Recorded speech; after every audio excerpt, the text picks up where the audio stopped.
கும்பராசி. கும்பராசிக்கு வந்து பார்த்திங்கன்னா உங்களுக்கு ராசி அதிபதி சனி. சனி வந்து பார்த்தோம்னா உங்களுக்கு 2ல் இருக்கார். 2ல் இருக்கும்போது இந்த குடும்பத்துக்காக நிறைய செலவு பண்ணுறமான விஷயங்கள் இருக்கும். பேச்சில் வந்து ஒரு பிடிவாதம் வரும். ஏன்னா 2ல் ஒரு வக்ர கிரகம் இருக்கும்போது ஒரு பிடிவாதத்தை கண்டிப்பாக கொடுத்துரும். அது மட்டும் வேலையில் நல்ல அங்கீகாரம், நல்ல ஒரு வளர்ச்சி கிடைக்கிறதுக்கான இப்போ ரொம்ப நல்லாயிருக்கு. 3 மற்றும் 10ஆம் அதிபதியான செவ்வாய் ஆட்சி பலத்தோடு வந்து உங்களுக்கு இருக்கும்போது இளைய சகோதரர் சார்ந்த விஷயங்களில் கொஞ்சம் கவனமாக இருக்கணும். புதிய ஒப்பந்தங்கள், கான்ட்ராக்ட், செக்ஸு இந்த மாதிரி விஷயங்களில் கொஞ்சம் கவனமாக இருங்க. ஏன்னா 3க்கு அது 8ல் உட்காந்துங்கன்னா கொஞ்சம் வாக்குவாதங்களோ ஒரு டிஃப்ரென்ஸாக ஒப்பீனியனோ வரதுக்கான வாய்ப்பு தான். ரொம்ப கவனமாக இருக்கணும். சொத்து விற்பனை சம்மந்தமான விஷயம் கொஞ்சம் கேர்ஃபுல்லாக இருந்துக்கிறது ரொம்ப ரொம்ப நல்லது.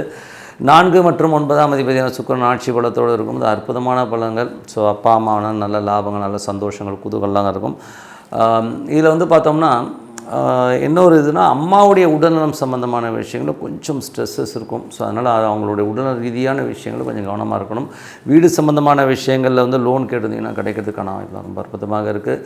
அதுக்கப்புறம் பார்க்கும்போது 5ஆம் அதிபதி. ஸோ உங்களுக்கு வந்து 5ஆம் அதிபதியான 5, 8ஆம் அதிபதியான புதன் வந்து 10ல் இருக்கும்போது குழந்தைகளோட விஷயங்களில் வந்து ரொம்ப அற்புதமாக இருக்கும். ஸோ குழந்தைகள் வந்து கொஞ்சம் கடன் வாங்குறது, சில நேரம் குழந்தைகள் வந்து கொஞ்சம் ஏடாகூடமாக பேசுகிறாங்களோ அப்படிங்கிற ஃபீலிங் கண்டிப்பாக ஏற்படுத்தும்.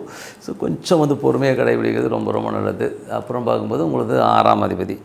6ஆம் அதிபதியான சந்திரன். ஸோ 6ஆம் அதிபதியான சந்திரன் வந்து பார்த்திங்கன்னா உங்களுக்கு வந்து 8ல் இருக்கிற பயணிக்கிறார். ஸோ திங்கள் செவ்வாயில் மட்டும் கொஞ்சம் கவனமாக இருக்கணும். ஸோ அதுக்கப்புறம் எல்லாமே சரியாயிடும்.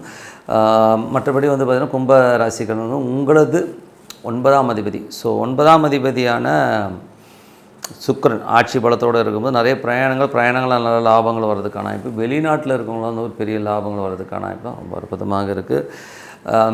அதுக்கப்புறம் பார்க்கும்போது உங்களுக்கு 8ஆம் அதிபதியான புதன் வந்து 10ல் இருக்கும்போது கொஞ்சம் இன்வெஸ்ட்மெண்ட் சம்மந்தமான விஷயங்கள்லாம் கொஞ்சம் கவனமாக இருக்கணும். ஸோ அதில் வந்து பெருசாக போய் போட்டு எதுவும் மாட்டிக்காமல் இருக்கிறது ரொம்ப ரொம்ப அவசியங்க.